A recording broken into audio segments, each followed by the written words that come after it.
It's a real thrill to give you this talk today on nomenclature. That's the deep theme of what we're talking about. If you want to learn more about me and the work I do, you can visit my website, which is www.jasonkarlawish.com. And if you're a Twitter user, so am I. Happy to meet you on Twitter. And there's my Twitter hashtag. And I want to thank Catholic Charities Hawaii, the Circle of Care for Dementia, for sponsoring this, as well as the Administration for Community Living and Hele Kuaki. Disclosures of my role as a site investigator in some clinical trials. It has no relevance to the talk I'll be giving today. Sorry about that. All right. Yes, as was mentioned, I'm the author of this book, The Problem of Alzheimer's, How Science, Culture, and Politics Turned a Rare Disease into a Crisis and What We Can Do About It. I bring it up here again because several of the bits I'm going to be talking to you about come from the book and are lifted from it. And if you want to sort of learn a bit more about it, there are a couple of key chapters that I'll be talking about. I'm sorry, the chat thing keeps flying into my screen. Just pardon if I look like I'm also surfing the web. I'm not. Anyway, let's get started. So I'm going to talk about 4 topics. First, why the words we use in talking about Alzheimer's disease and other diseases that cause dementia matter to patients, clinicians, researchers, policymakers, and advocates. We're going to dive into history, and we're going to learn about how Alzheimer's disease got its name. I'm going to tell you the story of how the Alzheimer's Association got its name, and how mild cognitive impairment and biomarkers are revolutionizing research and care. And finally, I'll close with a vision for a nomenclature that serves those diverse communities of patients, clinicians, researchers, policymakers, and advocates. I know things are going to get historical, and in that sense, you're going to say, well, why should I care? That was then, this is now, science moves on. And I reject the idea that, quote, history repeats itself, but I will strongly endorse the idea that humans seem to constantly repeat themselves, both for the things they do that are good, as well as some of the things they do that are less than productive. Having said that, with the exception of some of the early 20th century actors you're going to hear about, early 20th century, the overall story here is one of people trying to do the best they can under some very challenging circumstances. There are no villains, there are only people trying the best they can, and there are a few heroes along the way I'll talk about. So you were given this poll, and at the end we'll come back to review these true or false questions. And along the way, I think you'll be hearing me dropping little bits and hints as to what might be the correct answers to these true-false questions. I have the feeling that many of you are going to be surprised with what I will argue are the correct answers.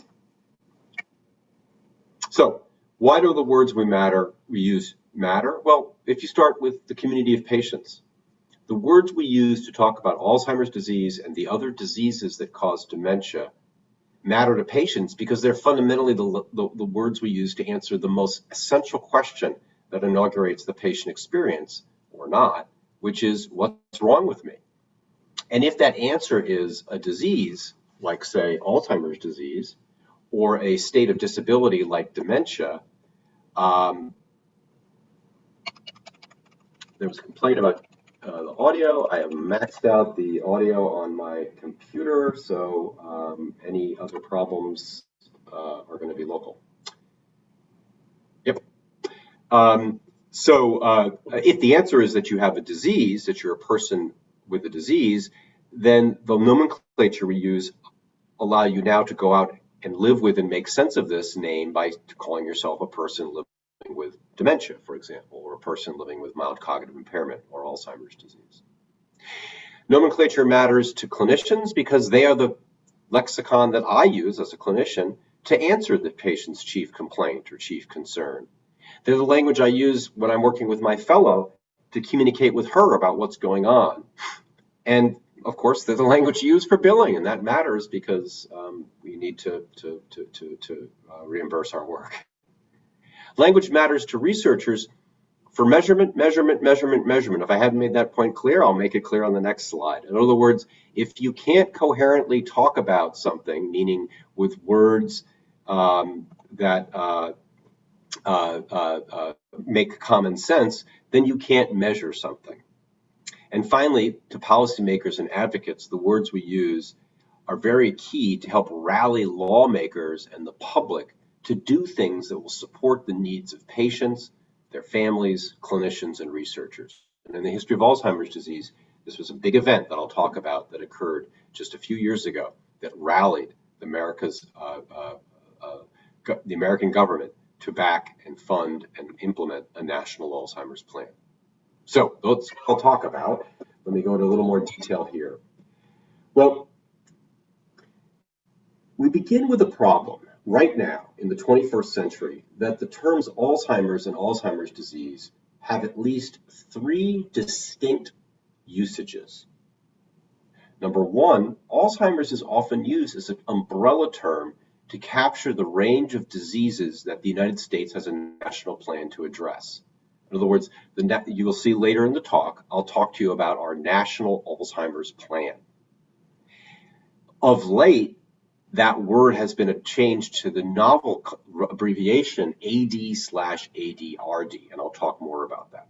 So there's this idea of using the term Alzheimer's as an umbrella term that describes a host of other diseases in addition to the disease Alzheimer's, such as the disease Lewy body disease or frontotemporal lobar degeneration.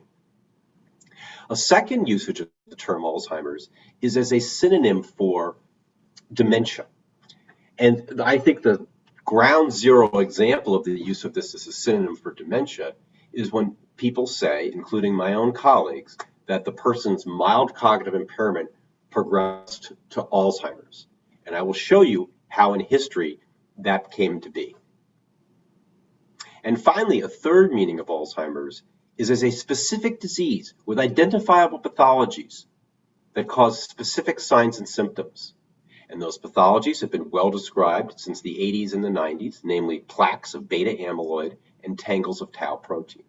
And so, for example, if you ask a clinician like myself or a neuropathologist, what is Alzheimer's disease, she will tell you, well, that's someone who has beta amyloid plaques and tau tangles and neurodegeneration. Up until just this century, the only way I could tell someone that they had Alzheimer's disease definitively is if I was able to get that person's brain and give it to a neuropathologist to see those plaques and tangles. Tragically, awfully, someone had to die to learn what the cause of their dementia was.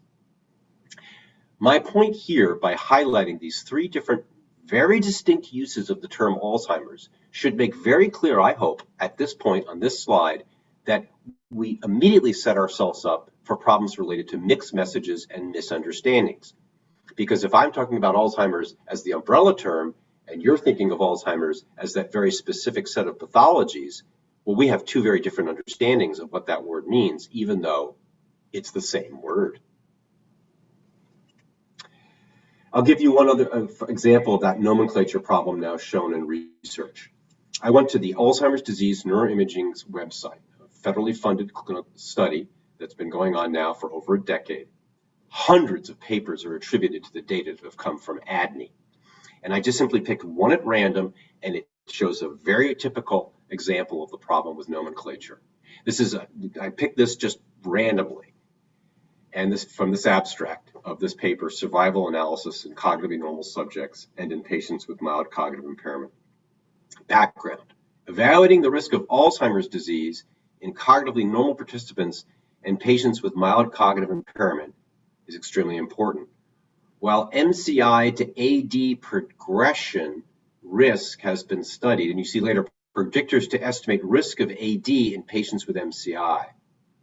Well, if you think of AD as the disease AD, the statement MCI progressing to AD doesn't make any sense because people with MCI can have Alzheimer's as the cause of their MCI, which as they get sicker progresses to dementia as the caused by their Alzheimer's disease. And I'll limn this out in greater detail. So already one of those questions I asked you might begin to come to light. MCI is not a risk factor for Alzheimer's disease. It's a risk factor for dementia caused by Alzheimer's disease or another disease. All right, let's get back into history. And hang on a minute, a couple chat things are blocking my way. Okay, great. This is a, Okay, this is a timeline from 1800 to the year 2000.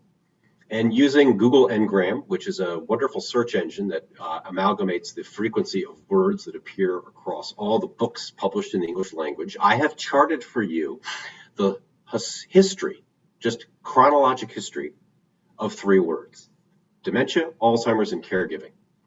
I'm going to focus only on the first two for the first bits of this talk, but already I hope by seeing caregiver appear the way it is, you're already provoked. But what you should see very clearly here is that up until about the late 1970s, the word Alzheimer's rarely appeared in the English language lexicon. And this would be the same finding if you looked at other languages such as French or German. You do see the term dementia appearing back into the 19th century, albeit not as frequently as now. And indeed, you also see right around the late 1970s, the term dementia take off. You do see a little blip for both Alzheimer's and dementia in the early 1900s and 1920s, and you'll meet the people that made that possible. And you'll learn why those blips disappeared for much of the 20th century. And then I hope what you see is something very provocative, that the word caregiver didn't exist until the late 1970s. People have been caring for people since the beginning of time, but the word caregiver was so rarely used, if at all, in fact, wasn't used until the last part of the last century.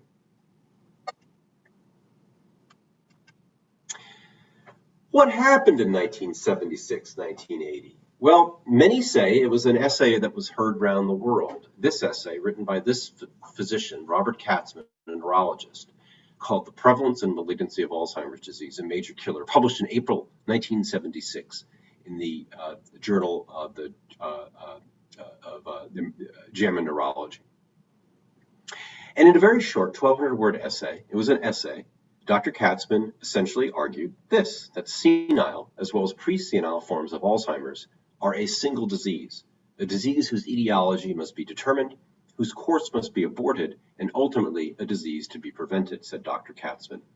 What Dr. Katzman was taking issue with was a nomenclature that he was living as a physician, which said that if an older adult had dementia, it was caused by aging, extreme aging. But if a younger adult had dementia, it was caused by Alzheimer's disease. And what Katzman argued was that if you look closely at the brains of older adults with senile dementia, and you look closely at the brains of the younger adults under the age of 60 or so with dementia, they look the same. And so he argued these two things are the same. They should be called by the same name, namely Alzheimer's disease. And so overnight, what he was essentially saying was that all those folks that we say have extreme aging that's causing senility, not much you can do about that, that's not a disease. No, that is a disease. And so we go from being a rare disease in younger individuals to a very prevalent disease, because you've now brought in all those individuals who were being dismissed up until then as having senility. It would take decades for this idea to take hold in medicine. Even when I trained in medical school in the 90s, we still held to this distinction of senility caused by extreme aging, and then there was this rare thing called Alzheimer's disease.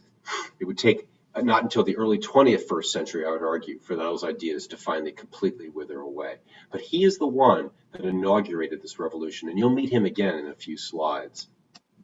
But let's go back to the beginning, that name Alzheimer's. Who is this person, Alzheimer's? Well, he was a person. He was Alois Alzheimer's. He was a psychiatrist, and he was German. He was born, as you saw, in the mid to late 19th century, lived into the early 20th century, and he pursued training in psychiatry. Now, it's very important to understand training in psychiatry as a German physician was very different than training in psychiatry as a French or British alienist, which was the term of the time for psychiatrists. They were called alienists. Because a German psychiatrist also embraced an approach to the science of psychiatry that emphasized studying the brain of their patients, meaning doing neuropathology. And so his training as a psychiatrist, in addition to diagnosing and treating patients, mostly in asylum-like settings, also included taking their brains out when they died, staining them with some of the latest novel revolutionary stains that were developed by German neuropathologists in order to study what was going on in the brains of these patients to try and better understand the diseases of the brain that were causing mental illness. This was an approach to psychiatry that was unique to Germans. And I keep on emphasizing Germans because events are going to unfold in this physician's life and the lives of his colleagues that will destroy the work that they did and lead to the dark ages of the 20th century that I showed you on that earlier slide that depicted the trends in the words Alzheimer's and dementia. There he is, by the way, with his wife and children. He married into money, I might add, and that was very fortunate because the wealth he inherited from his wife was key to fund his research.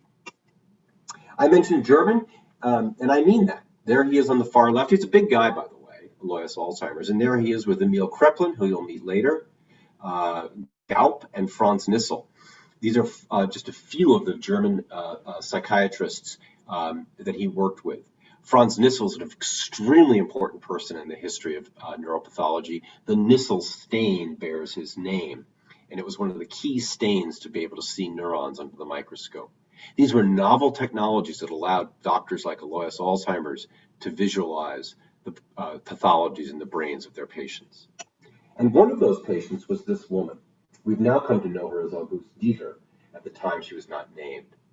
And Dr. Alois Alzheimer's admitted her to the asylum, where she was brought in by her husband, who was at the wit's end about how to take care of her because she was not only forgetful, but she was unable to be a good housewife and make him dinner. And in addition, her behavior was becoming increasingly aggressive and agitated, and he could no longer have her at the home. And so he brought her in to the asylum where she was seen by and cared for Dr. Alois Alzheimer's.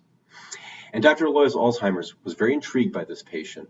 Indeed, even after he left this asylum to go to a job in Munich, he would correspond with his colleagues back at the asylum in Heidelberg,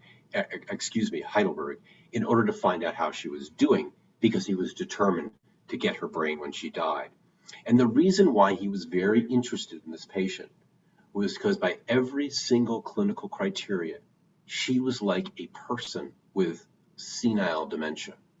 All the signs and symptoms that he observed in this patient were like someone with senility, but she was only in her 50s. And so it just didn't make sense. How could it be that someone who wasn't yet elderly had senile dementia? That's why he wanted her brain. And he got it. And he looked at it. And what he saw were these plaques that you see here. And these plaques he would describe in that case report that was presented in 1907. He did not name the disease Alzheimer's disease. He simply said, there's something going on in this woman's brain. Nor did he boldly say it looks a lot like senile dementia, so maybe we should say she had senile dementia. He didn't quite know what to say. But in years to follow that case report and other investigators' physicians' case reports, what would begin to emerge in the field is a recognition that there's something going on in the brains of these individuals who have dementia. It's these plaques was one of the things they saw. And this gentleman that you see pictured here, Oskar Fischer, he was the scientist that led this research. He was a Czech scientist, and he did the most meticulous micrographs of these amyloid plaques. At the time, they were not known as amyloid plaques. It wasn't known what that mysterious protein was. And indeed, his work was so elegant and so well done that these plaques were called Fischer's plaques, because his work was so accredited with describing them in such detail. And if you show these hand-drawn drawings that Fischer did to a current contemporary neuropathologist, he'll tell you, oh yeah, that looks like the kind of photos I'd be taking, That's how good Fischer's work was. All right, things get very interesting. Alois Alzheimer's would publish a subsequent case report in 1911. The first one was 1907. And in this case report, he would introduce yet another younger individual who had dementia that for all intents and purposes looked like senility. But again, Johannes F. was only 56 years old when he was admitted. I'm 56. I don't think I should have senile dementia if I have dementia. And again, what Alois Alzheimer's noted in this patient and other patients whose brains he was observing were these Fischer's plaques. And of course, he was looking at the brains of his patients who were elderly, who had dementia. And in this case report that you see here, I quote now from Alois Alzheimer's case report. These observations demonstrate to us in an impressive way how difficult it is to define diseases solely with respect to their clinical features. Clinical features in this case being age of onset and the pattern of the problems the person has. It cannot be doubted that the plaques in these specific cases, 56-year-old men like Johannes F., do in all relevant aspects correspond to those we find in dementia senilis or senility. Johannes looks like 80-year-olds. 80-year-olds look like Johannes. The question therefore arises as to whether the cases of disease which I consider peculiar, these 56-year-olds, are sufficiently different clinically or histologically to be distinguished from senile dementia, or where they should be considered under that rubric. Alois Alzheimer's, Oscar Fisher, and other colleagues were all saying, older adults with what we're saying is senility caused by aging. No, there's something going on there. It's these Fisher plaques. There's a disease at work here. And he would call for research involving hundreds of patients from the asylums, followed until death, to look at their brains to better understand that. That was 1911. Now, before I get to what's going to happen soon thereafter, it was this gentleman, Emil Kraepelin, also a psychiatrist, who had championed the idea of Alzheimer's disease. It was Emil Kraepelin in his textbook that you see depicted here, which would go through multiple editions, who would name this dementia seen in people like August Dieter and Johannes F. as Alzheimer's disease, to give it a name. And he would put it in the category of the senile dementias. So Kraepelin was embracing this idea of senile dementia may well be Alzheimer's disease, a disease, not just extreme aging. This textbook was a highly influential textbook, not just in Germany, but throughout the world. It would be translated into English and into other languages. And for a period of time, Emil Kraepelin was the godfather of psychiatry of the early 20th century, championing a biological cause of psychiatric illness, championing Alois Alzheimer's idea that maybe these Fisher's plaques are the problem. But the problem also was Emil Kraepelin. It gets complicated. First of all, there's another competing theory of illness to explain brain diseases. And I have here depicted Carl Jung, who advanced an idea of a psychodynamic model of illness. Jung and Freud argued that it was psychotraumatic problems that would cause diseases, not biological problems. And I juxtapose Carl Jung with Alois Alzheimer's because, in fact, actually, Jung was in the room when Alois Alzheimer's presented the case of August Dieter, almost a sort of convergence of the biological and the psychodynamic theories of illness in one room. Anyway, Jungian ideas were, for the longest time, and Freudian ideas, considered somewhat fringe and really not accepted, particularly in German psychiatry, until the events of the First World War. Because the First World War unleashed mechanized destruction like never seen before. This is a quote from Wilfred Owen. You see him depicted there in his officer's uniform. These are men whose minds the dead have ravished. Memory fingers in their hair of murderers, multitudinous murders they once witnessed. In this poem, Wilfred Owen wrote, called Mental Cases, he was recounting the experience of him and his colleagues witnessing unbridled destruction and death about them, courtesy of the mechanized brutality that was World War I. And out of the experience of World War I, Wilfred Owen and others who had suffered what we would now call post-traumatic stress disorder would transform notions of illness, mental illness, because they had uninjured brains by any physical disease, any physical problem, but clearly were quite ill because of the psychological trauma they experienced. And so one of the blows against advancing Alois Alzheimer's idea of illness, namely biology as the cause of the problem, plaques, Fisher's plaques, was World War I, with a sudden immersion of societies into post-traumatic stress disorder, shell shock, etc., as the explanation for why a brain doesn't work well. But there's one more event that occurred that essentially put an end to the advances that Alois Alzheimer's and his colleagues were making. Alzheimer's himself had died of kidney failure just before the First World War. Many of his colleagues, of course, didn't die, but their lives were ruined by the war, either literally ruined because they were killed in combat, or ruined by the aftermath of the war. And It begins with Emil Kraepelin, who wrote this paper, Psychiatric Observations on Contemporary Issues. This was written in the aftermath of the First World War, when Germany was suffering intense social, economic, and political disruptions. Kraepelin would take the side of this sort of view. The frequency of psychopathic predisposition in Jews could have played a role in Germany's downturn, although it is their harping criticism, their rhetorical and theatrical abilities, and their doggedness and determination which are the most important. I could go on, but my point is Kraepelin was a hardcore anti-Semite and a eugenicist. And he would embrace ideas of eugenics, namely it's about genetics that cause people to be ill, and he would embrace ideas of anti-Semitism. Namely, Germany's problems were the Jews. As you can imagine, these two views, these two dark and destructive views, would of course become dark and destructive in Germany, and indeed in much of Europe and even the world for a number of years. It was the events of the post-war Germany, economic disarray for some 10, 15, 20 years, as well as the rise of National Socialism, that would essentially destroy scientific progress in the field. They would ruin Kraepelin's reputation, such that his textbook would become cast away, and that other theory of illness, the psychodynamic Freudian theory, would take off.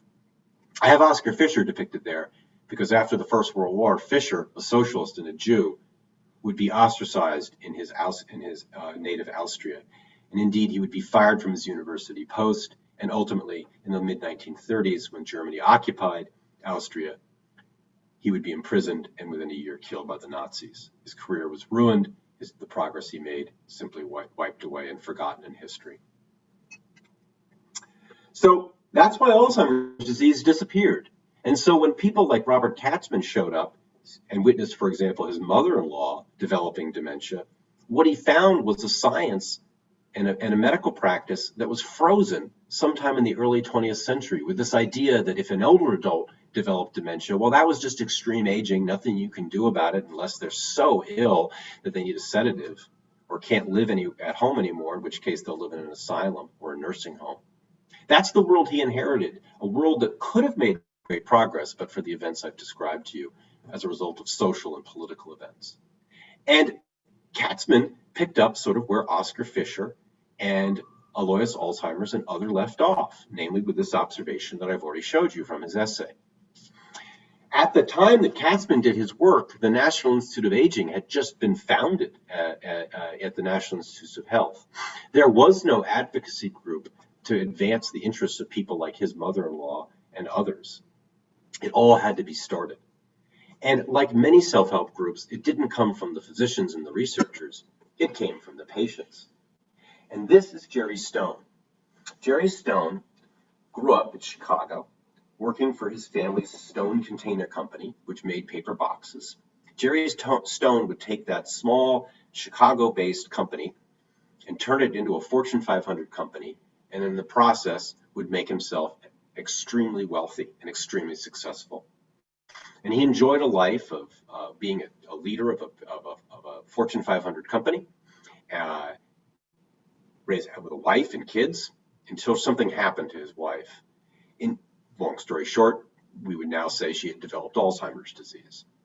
Stone was not the kind of man that would just accept showing up to doctors who shrugged their shoulders and said, I don't know what's going on. There is no explanation, or it's just senility. Stone took her throughout the United States to Harvard, to the University of Chicago, to Queen's Square Hospital in London to try and get an answer. And as he realized there were no answers, because he went into the medical libraries and looked at the textbooks and saw how things were essentially frozen in the early 20th century, he said, this is an unacceptable situation. And a hard-driving, self-made man is not going to take no for an answer. I'm going to change the world.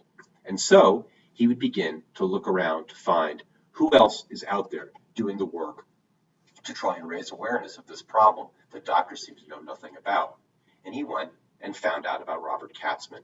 And he would meet with Robert Katzman, and they would have lunch at the Plaza Hotel in New York, and he would inspire Katzman to form an organization to advance awareness and promote research to figure out what is this disease, Alzheimer's disease, and to try and cure it. Well, fast forward now, it's 3 years after Katzman's essay, October 29th, 1979, Bethesda, Maryland. Jerry Stone, together with Robert Katzman, organizes people who he's found out through his research are trying to do something about the problem of dementia in America. And with the exception of Robert Katzman, all these people I'm going to tell you about are all lay people, people who, like you, advocates who are trying to make the world better. There's Lonnie Wolin, whose father and multiple uncles all had dementia, who together with Robert Katzman, who was his father's doctor, formed the Alzheimer's Disease Society in New York. There was Hilda Pridgeon and Bobby Glaze, two hard-working Midwestern women whose husbands developed dementia and witnessed the indignities and ignorance of the healthcare system, who wouldn't stand for that and formed their own organization called the Alzheimer's and Related Diseases Association, out of an extra bedroom in Hilda Pridgeon's small house in Minnesota. And then there was Ann Bashkarov and Susan Harris in California, who also had husbands who had dementia. In the case of Ann Bashkarov, it was because her husband had a terrible cerebral bleed. And they formed the Family Survival Project to advocate for the needs of families of families dealing with the sufferings of their relatives and themselves to an indifferent healthcare system.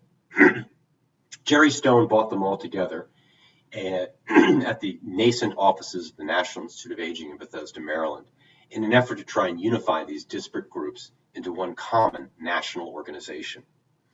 And in a monograph that he wrote reflecting on the events of that day, he wrote, "During that day, with much goodwill dissipating into acrimonious debate, I could appreciate with full force the torment that our founding fathers must have gone through, trying to satisfy 13 colonies who did not want to give up local autonomous rights for the national good."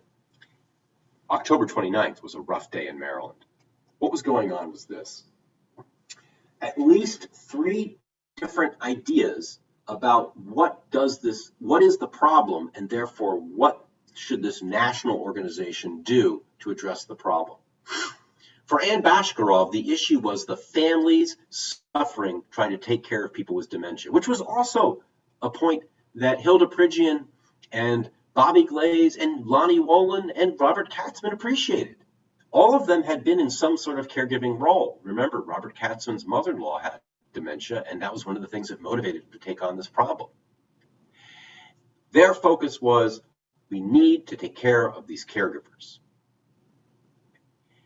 Ann Bashkarov got so angry at what was happening, though, that she said to Jerry Stone at one point, "I'll trade my little house in Sausalito anytime for your paper box company." Because what her anger was, Jerry Stone, you don't know what it's like. You're super wealthy. At one time, Jerry Stone essentially had a home hospital going in his house in Chicago. Given all the money he had, he could afford all the care he needed. That wasn't the case for Ann Bashkarov, hence her anger. "I'll trade my little house in Sausalito for your paper box company. Because if I had your paper box company, I wouldn't need any help. I'd just be able to pay for it." Lonnie Wolin was so angry at Ann Bashkarov, he called them idiots. He wanted a cure for this disease. That's the problem. If we just cure this disease, we're not going to need caregiving. We're just going to cure it. So why don't we focus on that? Hence, idiots. Robert Katzman was, I think, a little bit more deliberative. But Katzman's point was this. Look, we've got to focus on the disease. Because if we go before Congress, whether it's a change in the law or funds, and they see our mission statement that we assist families that deal with trauma, and we ask for money for Congress, we'll say, "Oh, we had the trauma people here last week. We gave them $8 million. When we go to Congress, we're there for Alzheimer's," said Robert Katzman, because he knew a focus on disease would motivate Congress to fund the research needed to advance diagnosis, treatment, cure of a disease, the disease called Alzheimer's. And so our focus should be Alzheimer's disease, the most common cause of dementia. In fact, at that time felt to be the only cause of dementia, though many knew that that wasn't exactly correct. And Bashkarov's husband had had a massive cerebral injury. So you've got Bashkarov and Susan Harris advocating for the caregivers and the families with dementia. You've got Katzman and Wolin saying we've got to go after this disease and cure it. And in between, you've got Hilda Pridgeon and Bobby Glaze saying, well, let's focus on Alzheimer's, but let's recognize there's these related diseases. And maybe we can bundle it all together and capture under one big tent. ADRD, maybe. And then you've got Jerry Stone, the sort of George Washington in the room. In fact, Jerry Stone, having been insulted by Ann Bashkarov, arguably, at the end of this meeting, would take a cab to the airport, and he decided he would share that cab with someone. He shared it with Anne Bashkarov, which shows you his endless desire to bring people together, work this out. Well, they would arrive at what I call the Bethesda Compromise. They would name their organization the Alzheimer's Disease and Related Disorders Association. To capture Alzheimer's as the problem that we've got to cure, that's the Congress, but we also recognize there are these other diseases that cause cognitive problems, and we want to make sure we take care of those diseases and the families who need help. Lonnie Wollman would call it a cumbersome, tongue-twisting name. Frankly, actually, the group that would be formed would ultimately decide it is cumbersome and tongue-twisting. And in 1988, Katzman argued that the name distracts from convincing Congress for research funding for a cure, and the board of directors agreed and rebranded their organization the Alzheimer's Association and created the tagline, "Someone to stand by you." And so was born the idea of the Alzheimer's Association. It still keeps, actually, in its corporate charter, the name Alzheimer's Disease and Related Disorders Association, but its branding, its public face, is Alzheimer's disease. Let me give you a couple other points here. All of these things were happening, yes, because of advances in science, but remember the science I told you about, electron microscopy, that had Robert Katzman say senility and Alzheimer's are actually the same thing. Look under the microscope, those plaques. Remember I told you they were seeing that in the early 20th century. That's what Fisher's plaques were, light microscopy. But other things happened in the 20th century, and they're depicted here. And what's depicted here across 2 centuries of time are 2 words, autonomy and beneficence. And I hope what you could see is beneficence has been around, it's fading a bit, we could debate that, but look at autonomy taking off. And look at how it takes off right around the turn of the 20th century. And look how it takes off right around the mid of the 20th century. What am I getting at? Something happened in culture in America and other liberal democracies in particular, namely the recognition that I am, identity, myself, my mind that lets me be me, have intentions and experiences, become autonomous, that's something all of us have as adults, as humans. No matter what race we are, no matter our gender, no matter whether we're from regions of the world, Pacific Island, etc., we all should be treated as equals and entitled to self-determine the lives we want to live. I think you can see from this graph, and certainly other scholarship, that was a fairly modern concept. In the early 1900s, there were whole jobs and opportunities that people based on their gender, their race, their nationality were simply not allowed to have. And it was only into the late 20th century that the idea that losing your autonomy was something that no adult should tolerate, because all adults have autonomy, would be widely accepted. And I would argue that that was one of the key cultural transformations which allowed us to say there's something wrong with being senile, because just because you're older, you shouldn't have to lose your autonomy. So science and culture together came to make the disease recognized as a problem. Remember that graph I showed you about the rise of the concept of the caregiver? Well, let's go back to that, depicted again here. Once again, you can see Alzheimer's taking off, dementia taking off, the events of that 1970s, the cultural and scientific transformations or rediscoveries, if you will, occurring. And look at that, lagging soon thereafter, the rise of the word caregiver. Because what was recognized very quickly was that it's all very well to advocate, and we should advocate for the patients, but there are these other people, the husband of Auguste Dieter, at their wits' end caring, that we should advocate for. And indeed, they would become a chief advocate, if you will, to advance the needs of the patients. And so the word caregiver arises, if you will, out of our culture at the same time that we recognize Alzheimer's as a disease that is common, prevalent, and the cause of substantial disability. Now, at this time, to be diagnosed with Alzheimer's disease by Dr. Les Alzheimer's, by Robert Katzman, you first had to have dementia. You first had to find that the person had disabling cognitive impairments, or in a word, dementia, to then ask the question, well, what disease is causing this dementia? In other words, if the person did not have dementia, they could not have Alzheimer's disease. Until a group of investigators in Minnesota at the Mayo Clinic began to embark on a fairly simple project, which was to count how many people in Rochester, Minnesota had Alzheimer's. It was a very simple epidemiology project that began in the 1980s.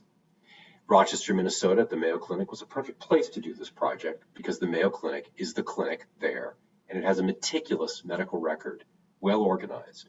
And so they could engage in epidemiologic research to try and count the prevalence of Alzheimer's disease in Rochester, Minnesota. A fairly simple project if you think about it. But things got a little wild very quickly. Because remember, back then, you had Alzheimer's disease or you were normal. And so what they set out to do was they began to see people at their research center, Alzheimer's disease, normal, Alzheimer's, normal, normal, normal, Alzheimer's, meaning dementia, normal. But something began to occur because the more they looked, the more they found there was this middle group, a middle group of people that the family said, well, no, he's not normal. There's something different. But the investigators weren't seeing the kind of disability and impairments in cognition that would fit dementia. Or on the other hand, the investigators were saying they're not doing too well on the memory tests, but the family was saying, well, no, he seems to be okay, etc. Were these complaining families? Were these bad test takers? What were these people? They didn't know what to call them. They weren't normal. They weren't dementia. So they called them 002s and just sort of followed them along. That was their research code. Well, after about 10 years of the research, they broke the code because this is what they found. What they found was those individuals who at start were not normal but didn't have dementia, every year 15% of them converted to developing dementia. And you can see this depicted on this famous graph from this late 20th century, turn of the century paper, one of the most highly cited papers in the Alzheimer's field, mild cognitive impairment, clinical characterization and outcome. At baseline, everyone's got MCI, and every year after they come back for follow-up, you can see this relentless increased risk of developing dementia. But you see in the graph Alzheimer's, because that's the way the world was back then. To have dementia, to have Alzheimer's, you had to have dementia. And so you could argue that this paper historically is totally correct. There's this pre-dementia condition called MCI, which is a risk factor for Alzheimer's if you understand that you can only have Alzheimer's if you have dementia. I asked Ron Peterson, why did you call it mild cognitive impairment? And he said, well, it was accurate but not presumptuous. Accurate because it was mild, it was cognitive impairment, and not presumptuous because, said the good Minnesotan, it wasn't being called pre-Alzheimer's disease or prodromal Alzheimer's disease. Because, as Ron would explain, if you said it was Alzheimer's, that's all people would hear, and they'd think it was dementia. Because that's the way the world was back then. But then things began to change. At the same time that he was narrowing in, or broadening out our understanding of these diseases and saying, no, there's this condition called MCI, which puts you at risk of getting Alzheimer's disease dementia. At the same time, he was doing that elegant clinical work at the Mayo Clinic. At the University of Pittsburgh, these two men were fishing, and when they weren't fishing, they were doing very elegant work, as elegant as their fly fishing, to label amyloid in the brain of a living human being. Chet Mattis and Bill Klunk were determined to figure out how, using a PET radio tracer, you could inject a human and visualize amyloid in their brain. This was a revolutionary idea. Radio tracers at the time were used to label neurotransmitters, not the garbage in the brain. But they were determined to use that technology in a very revolutionary way. And they succeeded. And here you see from the 2002 meeting of the Alzheimer's Association International Congress in Sweden, the image of the first brain imaged with Pittsburgh compound B, which was the name of the radio tracer. This is the brain of a living human showing amyloid in her brain. Bill Klunk says, I call this my August Dieter, and he still has this image on the wall of his office at the University of Pittsburgh. When this image went up on the screen at the conference center in Sweden, they say it was like when the batter hits the ball in a ballpark and you know it's going to go out of the park, that kind of quiet, slow, escalating roar. Oh. The folks in the audience said this is a revolutionary moment in the field because up until then, you could only see this in a brain if the person died, and now you could see it in life. This was the beginning of the biomarker revolution of Alzheimer's disease, the ability to see the pathologies in a living human being. And it would, like the revolution I showed you in the 1970s, take hold at the turn of the century. So here you see the term biomarker charted. And you can see it's a late 80s, early 90s idea that entered the medical lexicon. And of course, I've showed you the history of the Alzheimer's, there's the Alzheimer's term. Here's the biomarker term, late 90s, early 21st century concept. And what I think you can see here is the conjoining of those two terms taking off in the early 21st century, in this century. And it has only continued since then. So we now think of Alzheimer's disease with a graph like this. Once upon a time, you had to have dementia to have Alzheimer's. MCI became a risk factor for that, but as we began to image people with MCI, we could see the biomarkers of the disease, and so some people with MCI actually had dementia. Indeed, it was only a matter of just a few years after those biomarkers were developed that we would image normal people, and we would also see the presence of these biomarkers. And so you could say that someone could have Alzheimer's disease if they had dementia, if they had MCI, and even if they were cognitively normal. So you no longer had to have dementia to have Alzheimer's. You no longer had to have MCI to have Alzheimer's. You had to have the pathologies. And that's the biomarker transformation. And it comes to its next revolutionary moment as depicted on this cover of Nature magazine from about 2013 or so, targeting amyloid. Antibody aducanumab reduces Alzheimer's disease-associated amyloid in human brains.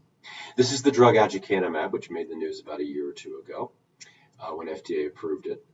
And this was the phase 1b study results published in the journal Nature, and they made the cover of Nature. And the reason why a phase 1b, which is the earliest phase of human testing, study of a drug made the cover of Nature was not because of the clinical results. It was because if you gave this drug to a person with elevated amyloid, their brain started to look like this. But if you gave them placebo, their brain looked like this. Now, the study was not designed to show whether that was making a difference clinically. But the point and why this made the cover was this drug was clearing amyloid from the brain of a human. And so this drug promised that it might actually be a treatment for the disease. Now, the rest has been a difficult story for that drug and for other drugs like it. But the point I'm getting at is the biomarker transformation is at work here, namely using biomarkers to identify people with the disease and drugs to try and alter those biomarkers and change the natural history. Amyloid has been a target of therapy, and so too now has tau. So you could soon see, you can imagine covers of Nature called Targeting Tau. All right, there's one other event that occurs, and that event is political. Elegant, crafty, thoughtful lobbying and advocacy by the Alzheimer's Association would finally lead Congress to take notice, excuse me, I'm getting rid of these chats, would finally lead Congress to take notice and pass the National Alzheimer's Plan. And the National Alzheimer's Plan, and I document very carefully in my book the elegant work that the Alzheimer's Association did to make this happen, would ask the Congress to ask all federal agencies that had anything to do with Alzheimer's disease to come up with a plan to address the problem of Alzheimer's. So not just NIH, but the Department of Justice, the FDA, the Department of Health and Human Services, Centers for Medicare, Medicaid Services. If you have anything to do with Alzheimer's disease, we want to hear what you're going to do about it. And the result was the National Alzheimer's Plan. Excuse me, I've got to get rid of this chat here. It's driving me kind of nuts. All right, I'll lower it. Okay, there we go. So the National Alzheimer's Plan has, I think, this very interesting paragraph in it. In this plan, the term Alzheimer's disease, or AD, refers to Alzheimer's disease and related dementias, not disorders, but dementias, consistent with the approach Congress used in NAPA, the National Alzheimer's Project Act. Unless otherwise noted in this plan, AD refers to these conditions collectively. So what you can see here is the use of Alzheimer's as that umbrella term. Mind you, this is at the same time that the biomarker concept of Alzheimer's is being advanced to apply to very specific pathologies present in the brain. And so you can already see a dissonance here in the nomenclature. This is from the NAPA website. You can go visit it. This is the website that's kept for the keeping track of our national Alzheimer's plan. And you can see here, within a few years, they adopted the new abbreviation. The National Alzheimer's Project Act creates an important opportunity to build upon and leverage HHS programs and other federal efforts to help change the trajectory of Alzheimer's disease and related dementias, or AD/ADRD. So that would be this new term, Alzheimer's disease and Alzheimer's disease-related dementias. Now, that's a very interesting term when you think about it, because you've got Alzheimer's disease gets the privilege of disease, but those other problems, other diseases, Lewy body disease, frontotemporal lobar degeneration, vascular disease, those are dementias. And so you can begin to see how the dementia word is still being applied to them as diseases, but Alzheimer's disease is Alzheimer's disease. One could argue that the more correct framing of this would be Alzheimer's disease and related diseases, or Alzheimer's dementia and related dementias. This is the Alzheimer's Association's latest updated webpage on their federal efforts to continue to make Alzheimer's a national priority. And you can see here their language. The national plan to address the rapidly escalating Alzheimer's crisis and fundamentally change the way the nation addresses Alzheimer's and all other dementia. So again, you see this tension between, do we use the word disease or do we use the word dementia? All right. Well, that's been a whirlwind journey in the history of this disease and its nomenclature. Let's go back to, excuse me, I just want to get these chats cleared here. All right, brilliant. So if a person does not have dementia, she cannot have Alzheimer's disease. Well, that's of course false, right? Because I showed you, you can use those biomarkers to see in someone with MCI that they also have amyloid and tau, and that's what's causing their MCI. And indeed, many clinical trials now to test drugs for Alzheimer's enroll people with mild cognitive impairment based on biomarkers. They have elevated amyloid and or tau, and so their drug for Alzheimer's is tested on them. So it's false. You can have Alzheimer's disease if you don't have dementia. MCI is a risk factor for Alzheimer's. I know everyone got this one wrong because you're talking the way we all still talk, which is MCI leading to Alzheimer's. But in fact, the correct nomenclature would be MCI describes a clinical state that it puts you at risk for another clinical state, which is dementia. The MCI could be caused by Lewy body disease. It could be caused by Alzheimer's. It could be caused by vascular disease. It could be caused by any number of conditions which may or may not lead to dementia. The U.S. National Alzheimer's Plan focuses on Alzheimer's. I realize it's sort of odd, but that obviously is not the case. It doesn't. As you saw, it focuses on Lewy body disease as well, the Down syndrome, which can cause dementia. It focuses on frontotemporal lobar degeneration and vascular disease. So it focuses on what is known as AD/ADRD, but it's not Alzheimer's disease and Alzheimer's disease-related disorders or Alzheimer's disease-related diseases. It's this odd term, which is sort of historically admixed, Alzheimer's disease and related dementias. So let me tell you how I try to make sense of this nomenclature. I try and de-emphasize dementia and MCI because I find people are confused about, well, what's MCI, what's dementia?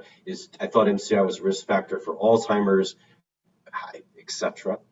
And I am trying to embrace the biomarker definition of the disease. So in my practice at the Memory Center, this is kind of a template of an assessment note. It was a summary of after seeing the patient. The results of my assessment show impairments in cognition, and I'll list out what I'm finding. For example, history and testing show impairments in episodic memory and executive function and language. And then the next question I ask is, are these cognitive impairments? Are they causing problems in day-to-day function or not? If they're causing problems, are they causing inefficiencies in day-to-day function? Or are they causing disability? And when I say inefficiencies, I mean it takes longer to get something done, but the person still gets it done. Maybe they make a mistake, but they catch it. That's MCI. Inefficiencies. Takes longer. In contrast, disabilities means if someone doesn't help, problems are kind of consistent. Mistakes are accumulating. That's dementia. And then I emphasize whether there are any psychiatric symptoms, apathy, anxiety, depression, hallucinations. And then I'll say, well, the results of the history exam, cognitive testing, and biomarker testing show that the cause of these cognitive problems and inefficiencies in daily life is Lewy body disease, is Alzheimer's disease and Lewy body disease, is vascular disease, is unknown because I can't figure out the disease based on the tests I have given the results. And then finally, I'm mindful of one thing. I am of two minds about the term dementia. I think dementia serves a very vital role to capture disability and call it out for what it is. And I think people can embrace having dementia. But the problem, of course, is some see that as a stigmatizing term, and they just immediately associate dementia with extreme states of disability, problems with bathing, dressing, grooming, feeding, not recognizing close family members, etc. That's simply, of course, absurd. That's one stage of dementia if someone lives that long, depending on the disease, but it's not the only stage. But I will take a strong stand on one point. No one is demented. Everyone, if they have dementia, is a person living with dementia, just like I'm a person living with hypermyopia. That's why I have contact lenses. And I'm a person living with angular psoriasis, an itchy skin problem that periodically needs some cortisone. But I am not psoriasis. I am not myopia. And similarly, someone who has plaque and tangle pathology in their brain causing cognitive inefficiencies or disabilities, they are not demented or MCI'd. They're a person living with MCI. They're a person living with dementia. They're a person living with Alzheimer's disease. They're a person living with Lewy body disease. And I am proud to say that in most contexts now, when I gather with colleagues in research and clinical care, that's the way we talk. Demented has faded. In fact, I will say I was at the Alzheimer's Association International meeting in San Diego in July, and I was struck to the point of being like, when people were saying demented, there was one talk someone kept on giving, and they kept on saying demented, demented. And it was good to feel how awkward that was to hear it, because that was so uncommon for people to say now. Once upon a time, but not too long ago, that was not the case. Well, I've arrived at the end of my time. I want to say thank you to Catholic Charities of Hawaii. It's a marvelous opportunity. And as I said, much of what I talked about is chronicled in my book, The History of MCI, The History of the Biomarker Revolution, that early sad history of Alzheimer's disease. What if World War I had never happened? What if Germany had not been plunged into social and economic disarray and National Socialism hadn't taken over and destroyed that country? I think we would be in a very different world right now. But sadly, those events happened. So never, ever, ever underestimate the power of humans to be the problem of Alzheimer's disease. Why is Alzheimer's a problem? It's a problem because of us and our failure to do the right thing. Thank you so much. Like I say, you can visit me on my website, or you can come and Twitter with me or whatever else.